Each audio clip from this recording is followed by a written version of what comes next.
Hello, it's me, your English teacher. Let's see. Now that you know how to identify organizational patterns, you're going to move on to something a little bit more challenging, which is creating examples of organizational patterns, all based on the same topic. Now, I'm going to show you an example over here where I'm going to make organizational patterns for the topic of goosebumps.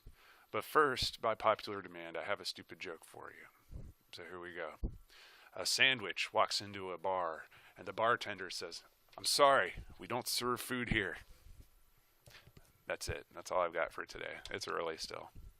All right, so anyway, we're looking at the topic of goosebumps. And in case you don't know, goosebumps is when your skin gets all prickly because you got a little chill, or maybe you heard some really great music and it just got you right where it counts.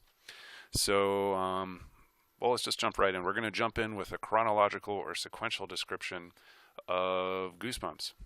So, we want to describe like the process of how goosebumps start to happen.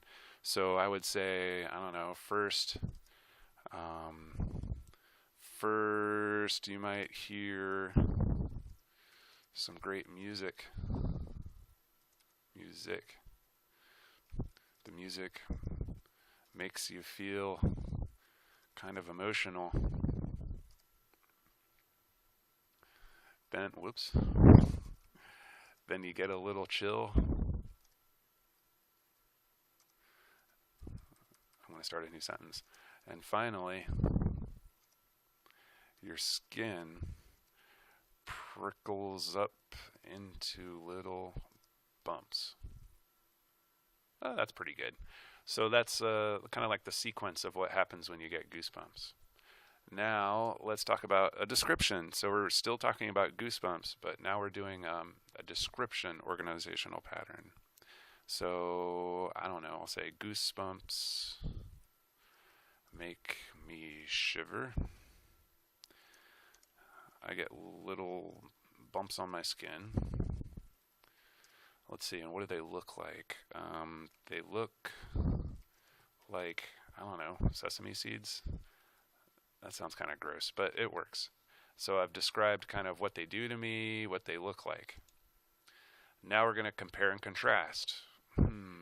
Maybe I could compare and contrast what makes different people get goosebumps. So let's see. I'll say everybody gets goosebumps. However, some people get them when they are cold. Oh, I know I made a typo. And other people get them when they are feeling emotional. Right click them, finished.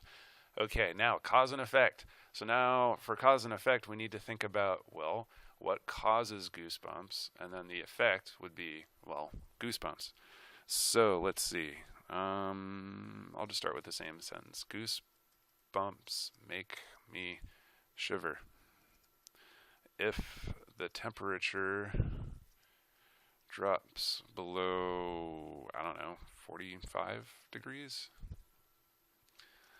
then my skin crinkles into goose bumps.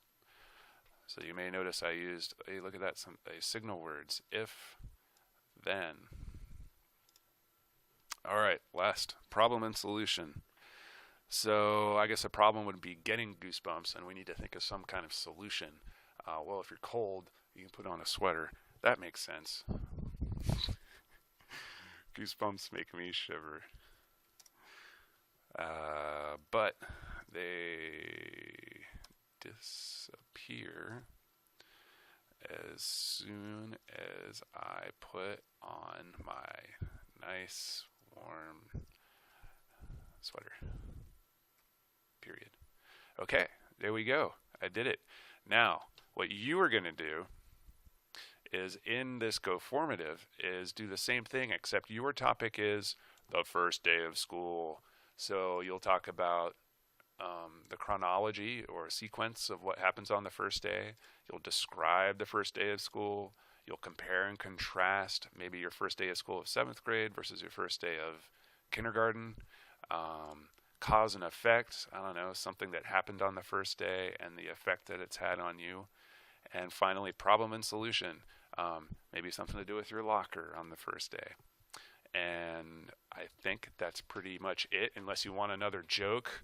I'm going to go with another bartender joke. So a string walks into a bar, and the bartender points to a sign that says, "No strings allowed." So the string goes outside, ties himself up, messes up his hair, and comes back into the bar.